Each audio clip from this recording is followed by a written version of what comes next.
It is episode 21. Let's get that one in there. We got Lee Drinkwater with us, and of course we know each other pretty well. Indeed.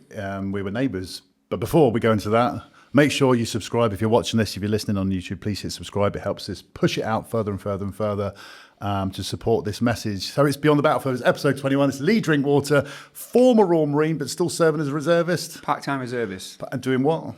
I'm a strategic leadership advisor to the Dutch MOD, which basically means I advise on leadership development in change programs across defence. Good stuff. So you can't let it go. You've got to stay in that little bit, stay with the core for a little bit longer. Yeah, well, it's, I like it at the moment. I get my bootneck or Royal Marine fill part-time, which is good. So I know you from, we were neighbours, but didn't really know each other. And then we sort of crossed paths. We were signallers together. I think you was a corporal, I was a Marine. That's right. About 2008, 9, I reckon that was. Yeah. I didn't know until you wrote your intro that you joined the Corps late. Very late. I thought I was late. I was 24. Yeah, staggeringly late. Yeah. So what year did you go through? So I went through in 2003, but my first, not a lot of people know this, my first sort of attempt, if you like, was 99, 2000. I went to join when I was 26. Joined training, so I did the PRMC, as you know, with the sort of recruitment, the potential course. Joined training, and within 2 days of training, I got called into an office. And at the time, I had some convictions that weren't spent. And even though I'd disclosed them and told everyone, they said that at the time, so around 2000, there was a clean-up campaign across defence, not just the Marines. And I'd have to wait for 5 years until those convictions were spent, which had taken me to 31. And at the time, I mean, you'll know this, the upper age limit was 27 at the time. Yeah. It's been extended now, but at the time it was 27. So I agreed, or they agreed, to half that time and give me 2.5 years. So I had to go back home for 2.5 years. And then I got permission, dispensation through my Member of Parliament. Right, that's what that note was there. That he had to go up and stand up in sort of PM's questions and got it, asked the questions at the sort of political level. Yeah. Said, look, we've got this person. He's going to be 29, going on 30. They must have been desperate. Desperate, absolutely. He gave it the hard sell. Yeah. So I joined when I was 29 and had my 30th birthday in training. Nice. Which is ancient, right? Yeah. It is. I was ancient. I thought I was ancient at 24. We had a lad, Mike Campy. He was 30, and again, looking back at that now, we were sort of quite close because we were older. But I mean, he was 30. I was 24. I mean, I instantly got the nickname Grandad. Day one in training, like you'd expect. I mean, most of the troop at the time, I mean, there was 16-year-olds, literally kids, 18-year-olds, 19 kids. Yeah. And I was nearly 30. Good effort for going back though. 2.5 years, getting sent away, come back again. Yeah, it was. If we talk about sort of resilience, or we talk about ups and downs in life, that was the kick in the nuts. Yeah, massive. But we'll talk about your backstory in a minute, because again, it's stuff that I didn't know from knowing you. So, like I said, but you went on to become Warrant Officer, RSM. Yeah. And now you're still sort of hanging in there doing reserve stuff whilst building your business. Again, giving the qualifications away. No. So, So once I got through training, obviously I was more mature than most. I did well in training, picked up a couple of awards in training, which helped progress my career quickly. And I wanted more responsibility because of my age and because I wanted to sort of get on. So I promoted quickly, and was fortunate enough to become Warrant Officer and then be selected for Regimental Sergeant Major, which obviously W01, which, massive, one of the proudest moments of my career. And although I'm not now in a Regimental Sergeant Major position, I still hold the what's called an OR9 position across NATO, which is a W01, highest non-commissioned rank. Yeah. So but only part-time.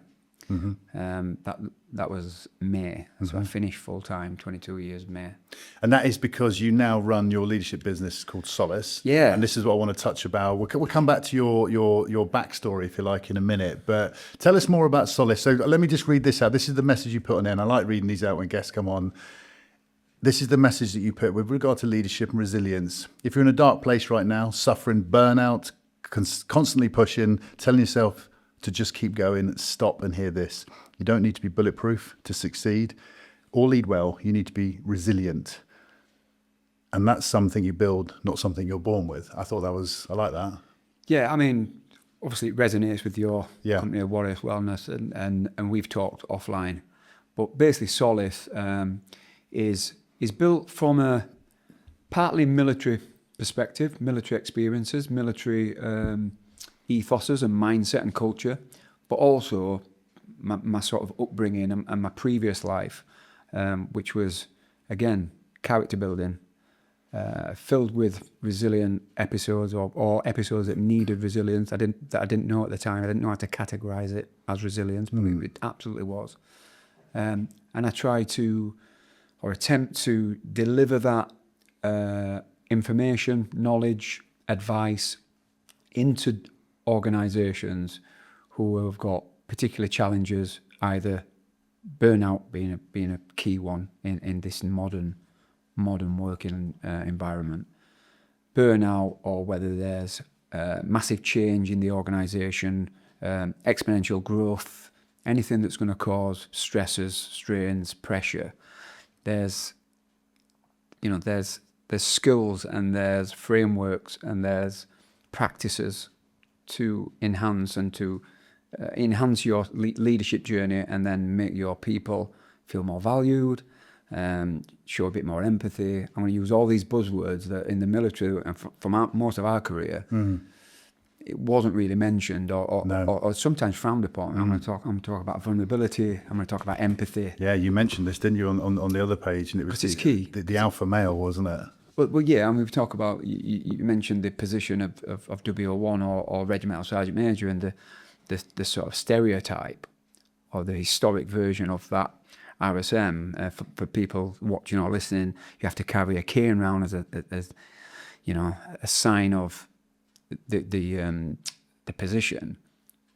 And I remember when I first joined, most RSMs, I'm not going to name anyone, most RSMs, looking dour, looking angry all the time, shouting all that, and then we're expected to do so, because part of your role is a big part of your role is to maintain discipline, but also people forget you're supposed to be looking after the welfare of your people, which goes against trying to discipline, but also looking after the well-being and the welfare of your people. So I tried to purposely change that narrative. Again, from my personal experiences growing up and then in service, I was like, sometimes people just want to be listened to or be heard, and some people need to see that you're not perfect, that people are not perfect, and you're not this individual on a pedestal. You've got your own vulnerabilities, your own doubts, your own weaknesses. But that's what makes us as the coaches that we are, that we have all these imperfections, much like myself and what I do with health and wellness. I spoke about this a million times and I say it again. I have a lot of problems, a lot of flaws, a lot of things that I continue to struggle with when I'm coaching clients when it comes to health and wellness. In fact, we had this conversation outside about going out, cycling, et cetera, and I just sort of head went down, and I was like, oh, I need to do a bit more. But we're all like that. But what I find in particular transitioning now into the civilian world is people at leadership levels hide that, hide those frailties, if you like, or those imperfections, because I think it's still perceived like it's going to be used against you in a leader position. Where I think I mentioned it in one of the notes I sent you. I was lucky enough to do a strategic leadership masters at Newcastle Uni a couple of years ago, and part of that program, we looked at self-awareness and critical reflexivity, looking at yourself and looking at what makes you have the behaviours, the biases, your views, what actually is the reasons, and it's really uncomfortable. It's an uncomfortable process to look and go, oh, that's why I act like that, or I think like that. But once you know that, you can then, test and adjust. Where did that fit for you in your promotion career from corporal to sergeant? What Have you always been like that, or was there a switch where you decided to change how you coach and how you led? There was a switch. I wasn't going to mention it, but I think it might be appropriate. There was an absolute line in the sand where I changed as a person and changed as a coach. 2016, Christmas Day, out in the Middle East with a company group, Lima Company, and one of the corporals, one of our corporals, had a life-changing injury and a critical accident and severed his spinal cord on Christmas Day.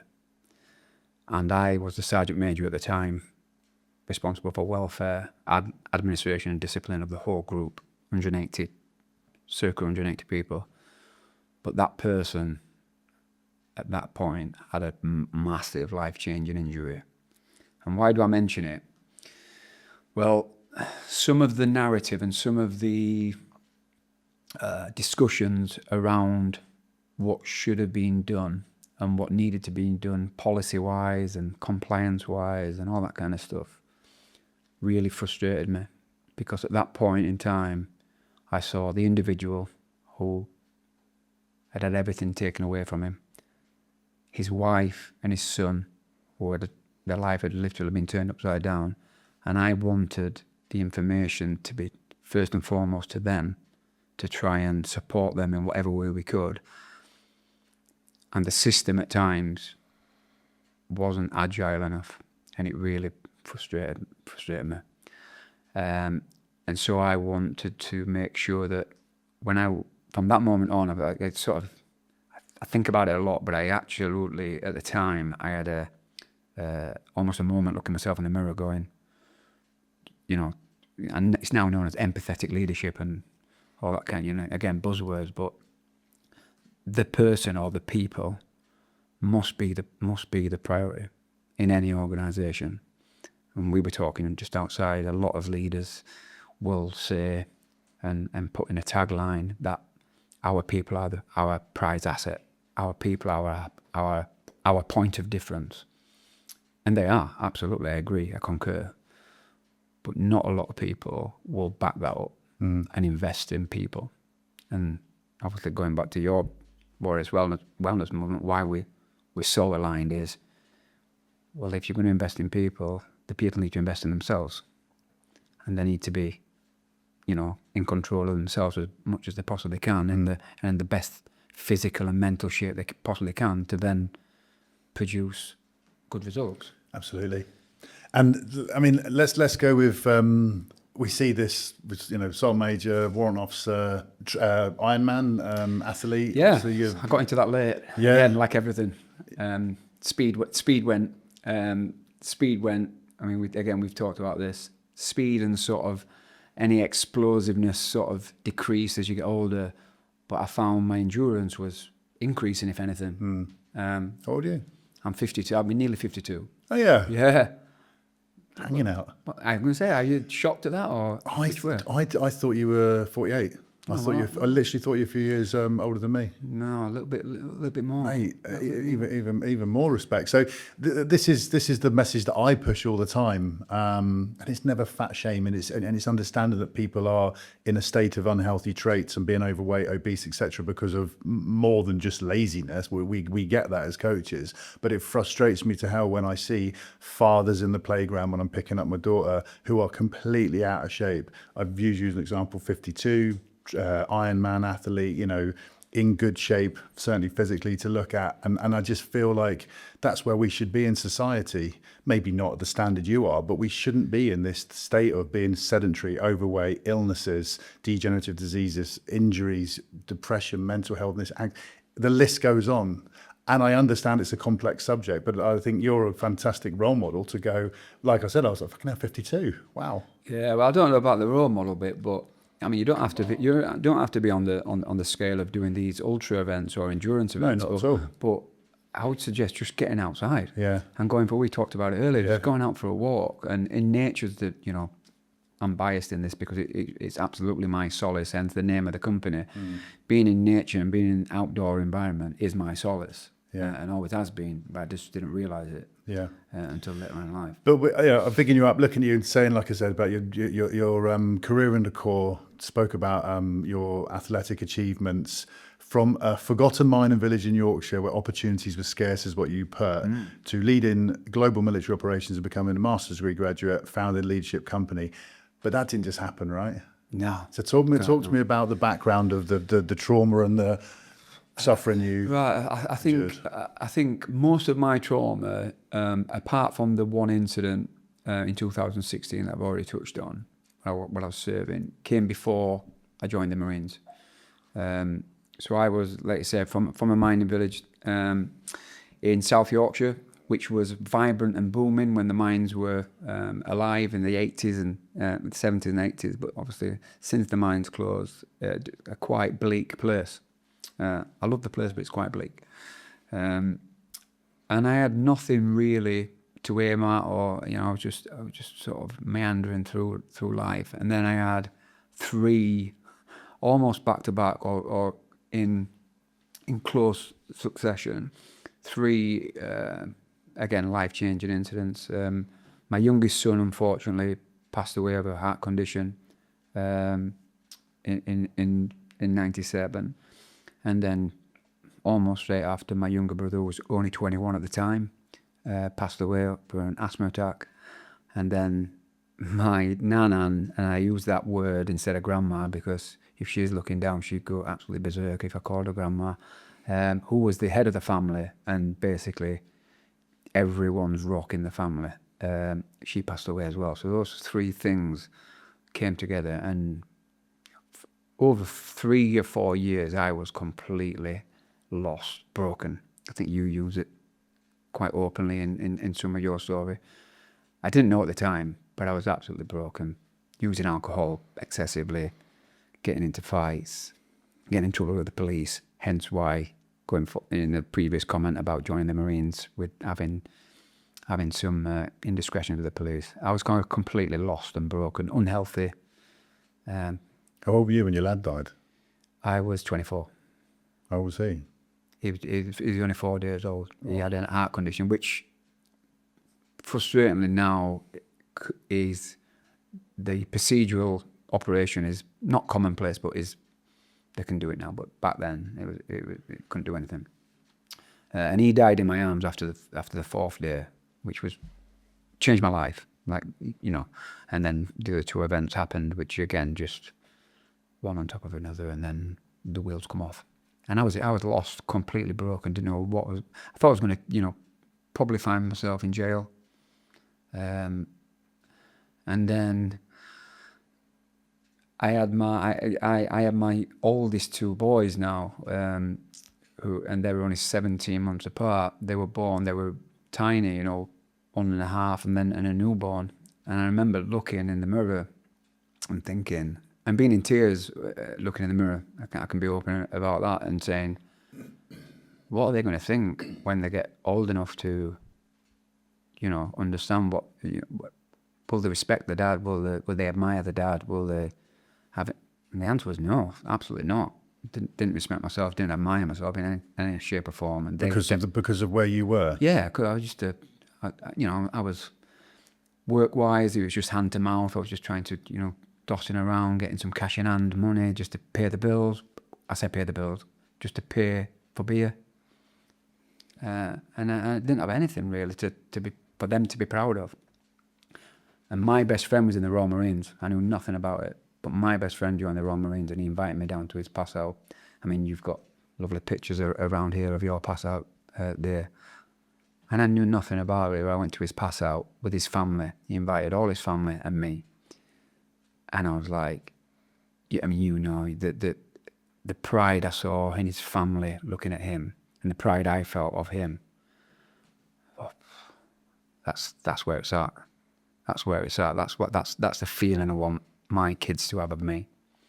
And that started the process. But obviously we covered it. It was a rocky process to get in, but that was a switch.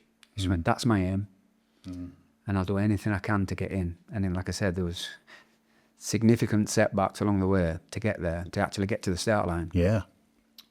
but that was the overall. It changed my physical health because I got in it, and I knew then I started researching the physical standards that I needed to get to, and I was way off.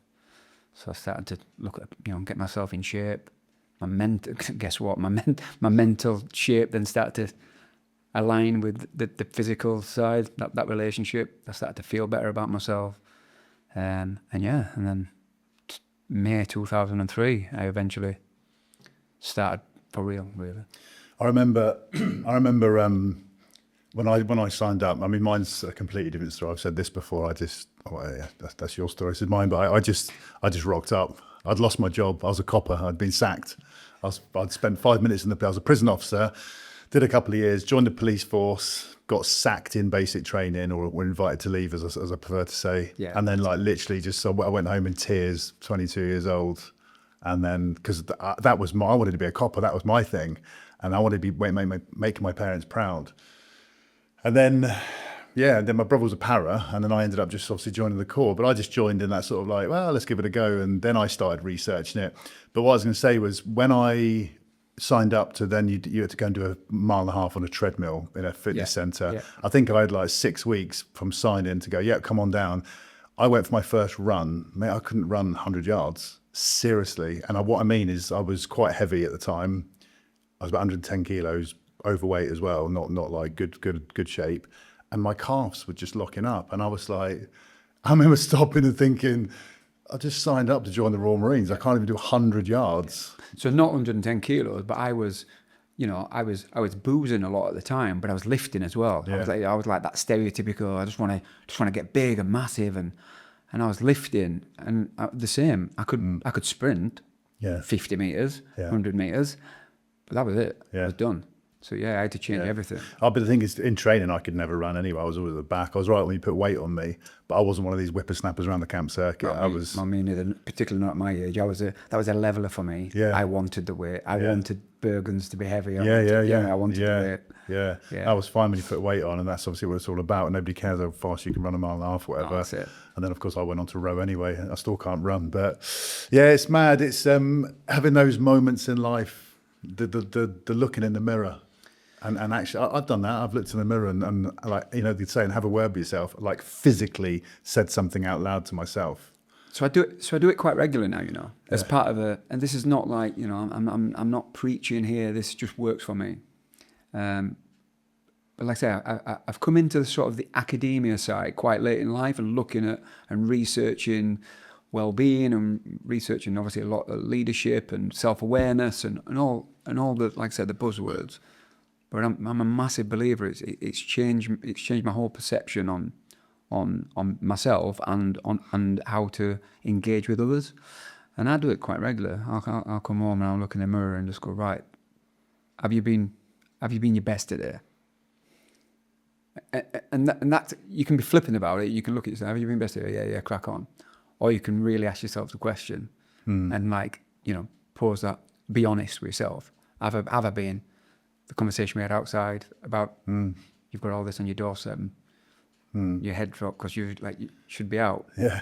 Do you know what I mean? That kind of stuff. Yeah. Be honest with yourself. Have you been best? Could you be better? That's it. Being honest with yourself is massive. You can talk shit to loads of people. You can pull the wool over their eyes.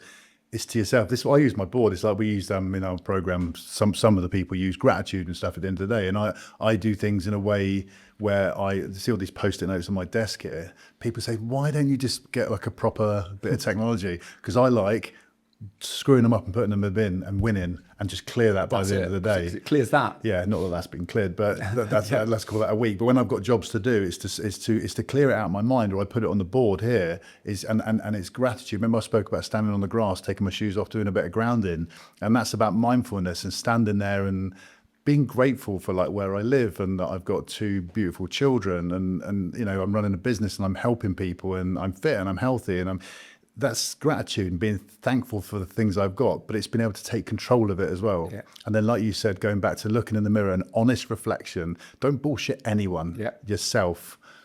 It's massive. Yeah, I went out to, another example, I went out to Slovenia a couple of months ago to do an ultra event out in Slovenia mountains. Why wouldn't I? I've never been to Slovenia. It's beautiful. but do an event while I'm out there and a bit of a holiday on the back of it. I thought, great. I started the event and I had a tweak in my hamstring after 8K, something like that. So I thought, oh God, really beating myself up, moaning to anyone that had listened to me, oh, I'm injured, I can't do it at this time, and I can't. And then I literally just stopped at the top of this mountain and I was looking one way.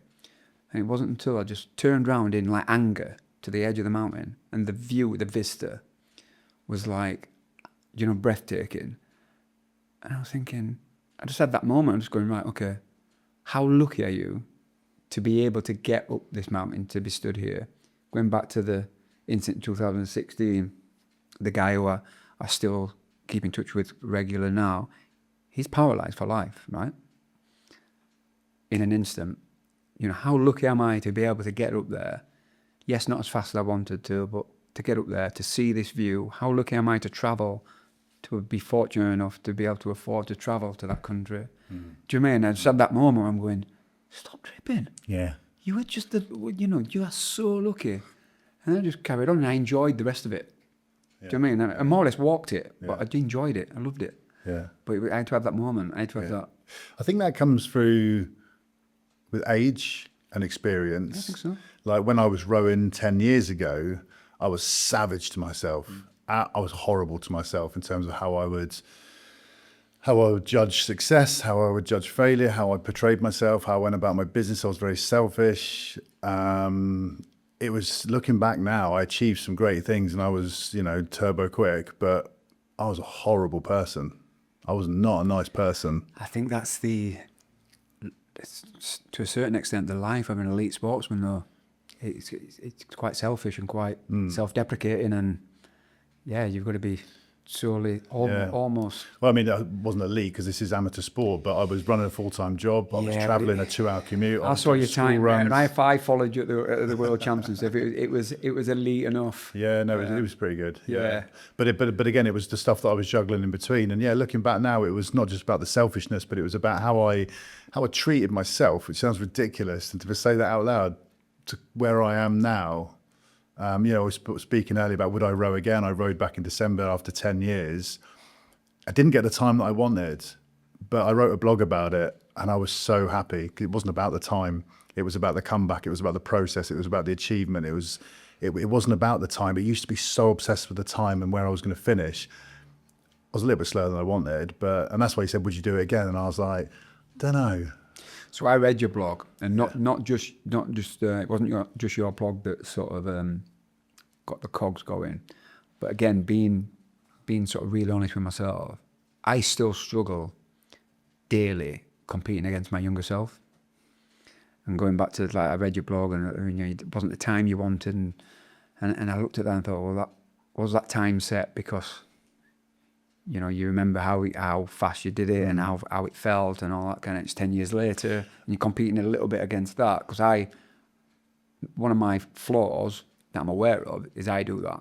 Yeah. And it usually ends up badly. Usually ends up with disappointment or injury or both. When I'm competing against myself. So I'm working on that. Yeah. Mine was slightly different because I say I wasn't happy with the time. So I pulled 6:07, if you're asking, back in 2013. That's just 2K rowing. And then I pulled. That's not bad, is it? And then 10 years later, I pulled 6:19 in the back room here off 12 weeks of training. And don't forget, over that 10 years, I've had a rocky period, been in rehab, done a lot of shit. So I'm giving myself a massive chuck up here. But it was actually 14 weeks training to pull a 6:19. And it was then that I knew I'd won everything. So I'd gone under 6:20. It was just this number that I had to hit. And I was like, I've just done that at 43 years old that I was at the time. The reason I was disappointed with my time, I did 6:21 at the event because I thought I could go 6:17 because I'd just done 6:19 here. But I forgot about the race venue, the travel, the anticipation, the race start. And I was coaching 5 clients on the day. So I was like, actually, we'll take that. And it was just... It was huge, but this is the point to this was growing and becoming more mature and with age and experience.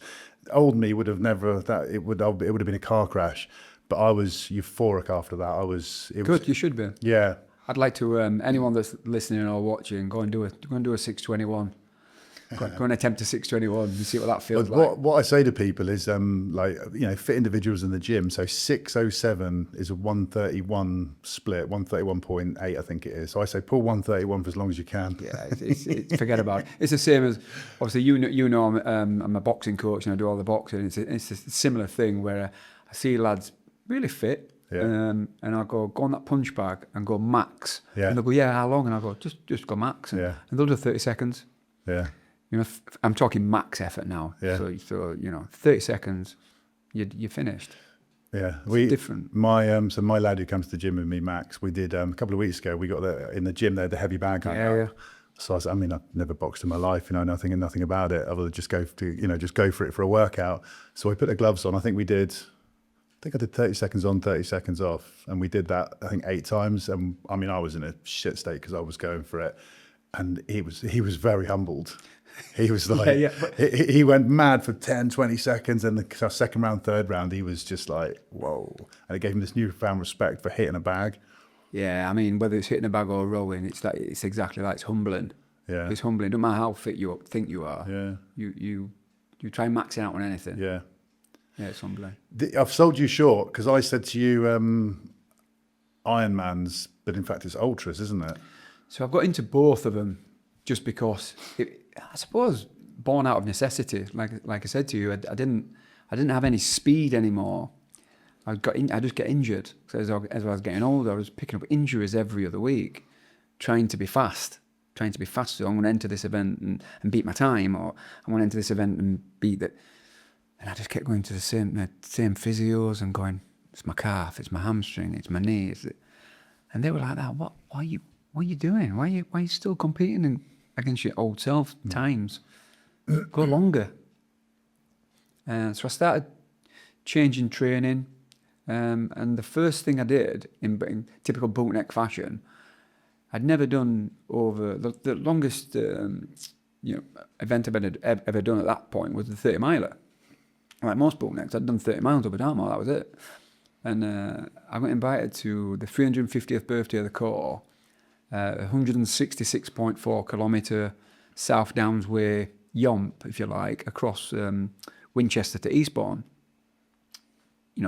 Just try and get there as quick as you can. And I wasn't bothered about the time, so I said, yeah, I'll do it.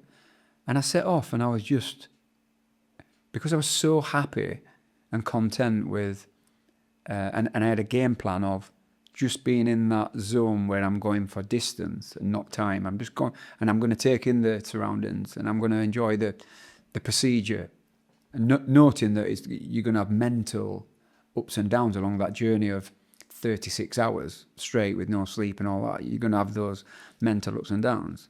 I thought, I'm going to embrace it and enjoy it. And there was loads of people, a lot of bootnecks did it, a lot of civilians that, all left me at the start. And I saw some at 20 miles. All walking? No, running. Are you running as well? Yeah, I was running. I had a pack on. I decided to do it like a yomp for people that are listening. So I'd run, and when I say run, I'd bootneck shuffle. Yeah. I'd just run, tick over on any flat, and I'd open my legs a little bit on any decline. And as soon as I come to any incline, I'd walk.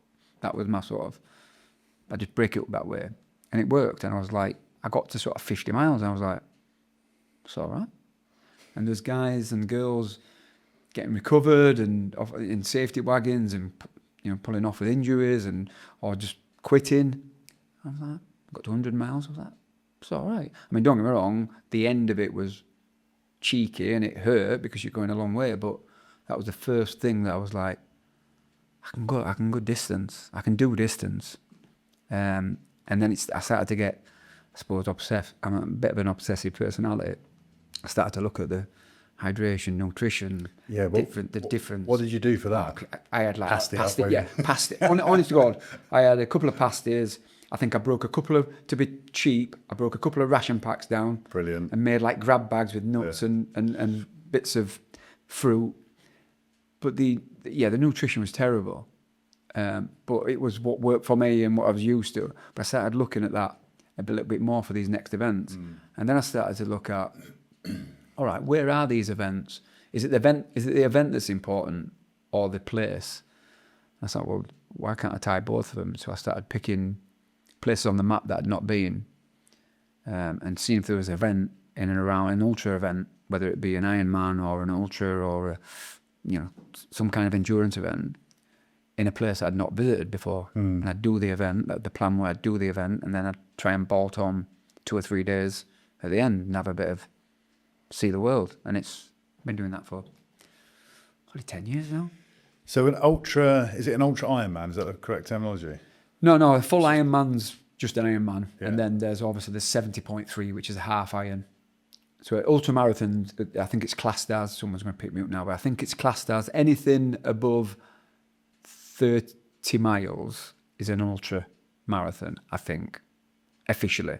But they usually come in 30k, 50k, 100k, and then same in miles.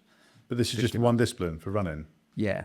So what's the one I'm thinking of where you do a full... So that's an Ironman. So that's the swim. Got it. That's the swim, the cycle, and the run. Again, I'm not a great swimmer, but I'm a strong swimmer. But again, speed-wise, forget it. I can just keep swimming, but I'm not keeping up with anyone. Bike, the same. I'm not made for cycling, but I can cycle. And running's, again, I'm a bit like you were saying in training. I've never been a fast runner. When I said my speed went, I didn't have much speed to start with, but I could run. I like those events. And I've just signed up to another discipline, which is called an Otilla. Right, this is what I've seen you pushing on your socials. When's the event? No, you'll have seen the October event. That's an ultramarathon in Sahara Desert, Tunisia. Got it. And the reason I signed up for that was twofold. One, it's for a great cause. It's for 4 veterans charities. Right.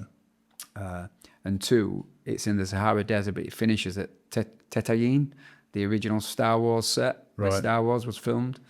I thought, how cool is that? That's a 100k desert race. Right, so that's October. So this podcast, as we record this in the summer, this will get released probably just after that. So if those links are still live for fundraising, we'll drop them below. Tell me more about this then. So the race itself, this is just running, is it? Yeah, it's just running across the desert. It's 100 kilometers. It's over 2 days. They're going to do it over 2 days because they're doing a few options to get more people involved. They're doing a 50 kilometer option and I think a 20 kilometer option just for people to get involved. But it's set up by it's an organisation called Ultra 4 Charity, and the concept behind it is they will raise money for 4 different charities within a sector for each event. So this desert event is for veterans. So there's 4 veterans charities. And I'll send you the links, obviously, on the end. And then the next event will be a mountain ultramarathon, and that will be for cancer, for cancer research and cancer charities. And then animal welfare is another one in the Arctic. They're doing an Arctic ultra. And then I think a jungle ultra for 4. It's always 4 causes under a sector. Yeah. And some of the founders of it are Jason Foxy, who you'll probably know from SAS Duo, Who Dares Wins, and former bootneck and SF operator, and Brian Wood, MC, who was former Army, who does a lot of great stuff as well, ultra events. So I'm going along. Are you running with them or running on your own? I'll be running on my own, but they'll be there. Yeah. They're running it as well. Yeah. So we'll all be there. There'll be. I think there's a couple hundred people signed up already, I think. And what's the time taken or time expected to? It'll not be fast in the Sahara Desert. I mean, it's pretty warm, right? Right. And underfoot, it's sand, sand dunes mainly. Savage. So I mean, it'll be, like I say, it's split over 2 days. I think for the safety element, so you'll have a sleep on the end of the first day. So it'll be 50k, bit of a sleep, and then another 50k. So I don't know. I'm not going to put time on it. A while. Well, one of the guy I talked about right at the start of the podcast, my main inspiration for joining the Royal Marines, who's now a former Marine, is outside, still lives in Yorkshire. He's coming along with them. Yeah. And he's never done any event like this before. But again, it's going to be 2 like-minded individuals. What training are you doing? Just running. Just running. Just go out there, get some volume. Just running. Yeah. It's really difficult it's a little bit like marathon training. If you look at marathon training, a lot of people think you have to run loads and loads of distance to train for a marathon. You don't really. You don't have to run 26 miles all the time to prove you can run 26 miles.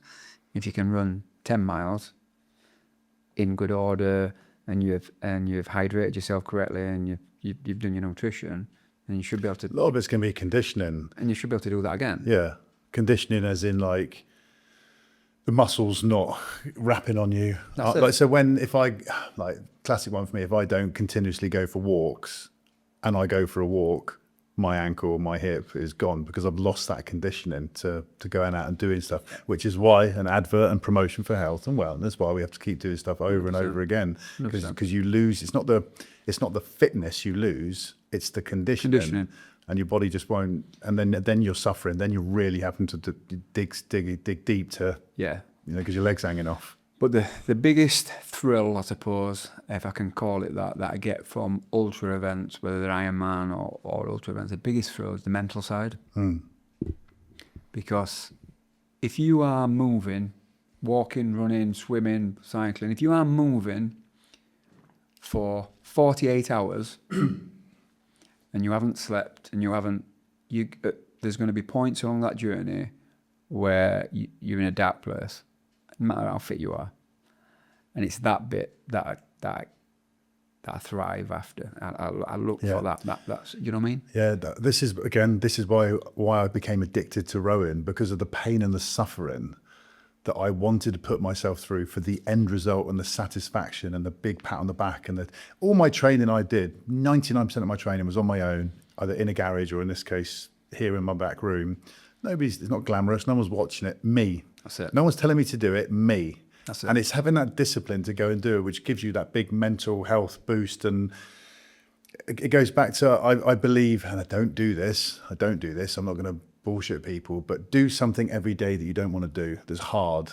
Whether it's physical, mental, emotional, something that's hard work. But physical is the obvious one. When you don't want to go in the gym, I've got a bike out the back. When I don't want to go on the bike, just get on it. Just do something you don't want to do. No, I couldn't agree more. And I really think that shapes you as a person. So going back to what you're saying about, for people that are in low points, that are in a bit of a bad place, it's trying to give them something to go and do something physically. Go for a walk. I don't want to go for a walk. Go for a walk. It's so simple to say, I know, but doing something you don't want to do, because the health benefits are massive. This example we're talking about, of course, is more extreme, but I totally get it. And it's that, for me, it's the pain and the suffering, albeit short term. I was on the bike last Sunday morning, jumped on the bike for 60 minutes, no plan, just needed to do something. Did 20 minutes, went, well, I might as well do half hour. Did half hour, I might as well do 45, did an hour, and then let's bang some intervals in, just to come off with that huge sense of achievement. I don't know if you're the same, but doing something like that, or getting to a point on an ultra where it's 20k in and you're in clip for whatever reason, and you're just like, oh God, I need to stop. And you have and after you finish cycling or after the run, you look back and go, I was going to stop at that point. I was going to stop after 20 minutes, but I didn't. Did 30. It's that feel good that you had a choice there. You had a choice to stop, but you're like, you didn't. It's that feeling that I get. And again, no one's telling you to do it. No. And if you did stop, no one knows. No one really cares. No one, but it's you. It's the same as, like, I take it into sort of the leadership element with Solace when I talk about, we talk about ethical leadership and all, again, buzzwords, but we talk about doing the right thing when no one's watching, or doing the right thing on a bad day. It's the same. It's a mental resilience. We've talked about the physical element. We talk about the mental, the choices. You've got a choice, not because someone's telling you to do it or someone's over your shoulder looking. It's what we do in the shadows. It's when no one's watching. And this is what I talk about holistic health and wellness with what I do. It's how it's not just that hour in the gym or that little bit of good food. It's that 24-hour or 24/7 attitude and behavioural traits that you show to no one, because no one's watching you. And I've said to a lot of people, I try and act like there's a camera always on me. There's no room for error. Behave yourself. That'd be dangerous. but the decisions you make, how you behave when you're driving, your attitude to other people, your relationships with your children, your partner, your boss, your employees, whatever, how you act, how you behave. I think that's where holistic health comes in, and how you operate, and that comes down to what your values are. And the easiest thing I say to people is don't live like a dick. Don't be a dick. It's easy, right? Yeah. Yeah, I've got that actual. I didn't steal it from you, but I've got that statement at home. It just says something like, "Be happy, love life, but generally don't be a dick." Yeah. It's fair enough. So this conversation we've had, which was a very organic conversation, but it's brought us nicely on to one of my highlights here, understanding the importance of resilience. And this is where Solace comes in, right? So tell me more about this understanding the importance of resilience. I guess we've sort of just covered it, really. Yeah, I mean, again, we talk about resilience is all over the internet. Buzzword, you play buzzword bingo, you like resilience, and people describe it in different ways. But being resilient, mentally or physically, ideally both, is just basically the ability to bounce back from some kind of adversity. Now, a lot of people hear that and think it has to be really severe, life and death. Yeah. And then, but you showed some real resilience, like recovering from that. It's not. It's the stuff we've just been talking about. It's the little sort of micro decisions that you're making, but more importantly, you're making them and then you're reflecting and learning from them.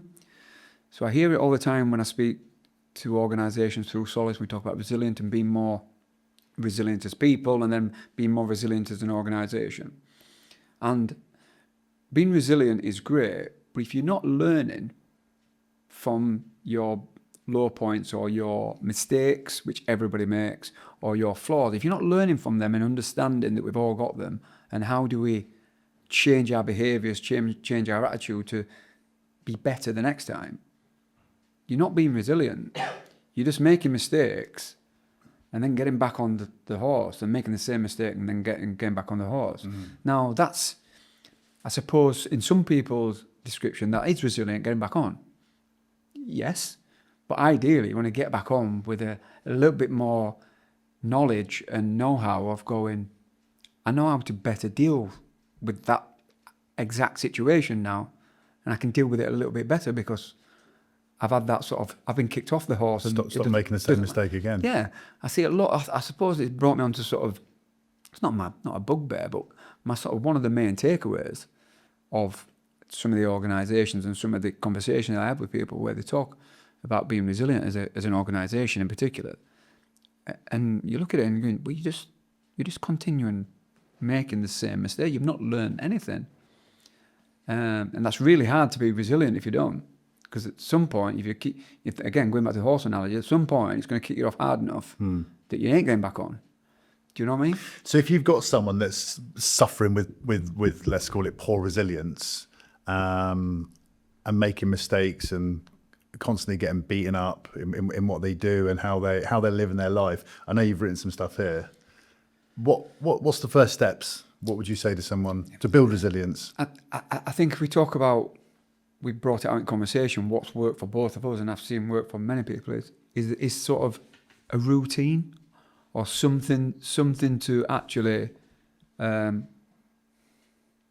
be programmed into your day-to-day life. It doesn't have to be, again, this big, massive training program, but something to stick to where life happens, because life will throw curveballs at you all over the place, both in business and personal. If you've got this battle rhythm, as we call it in the military, this tick over of what works for you, your routine to fall back on, that will obviously make you more resilient as you go on, because all this noise is happening, life being noise, but you are like not drowning it out, you're aware of it obviously, but you're going, this is happening, but I'm still going to the gym for that 30 minutes of exercise that I need, because I know that my mental clarity after I've had that 30 minutes of exercise is going to let me deal with a bit more with this. And then it might start getting back on top of you, and you just go, you look back at your program, what do I actually need? What works for me?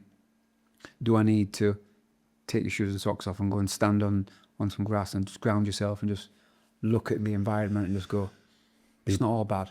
Be present at the moment. Be present in the moment and be clear to go, actually, and be appreciative of what you've actually got. Because a lot of stuff with resilience is it's the negative thought processes that start to, and eat away at it. It's that everything's negative. I can't do this. I'm rubbish at that. I'm failing at this. It's flipping that of going, but have a minute. I'm here. I'm present. That's environmental as well, and I think with people that are negative. So first of all, I'm not happy-go-lucky. I don't walk around going everything's great. I'm a realist. I'm positive. I moan, a drip like we all do, but I have that classic poster that's cheesy as fuck. Surround yourself with people on the same mission as you.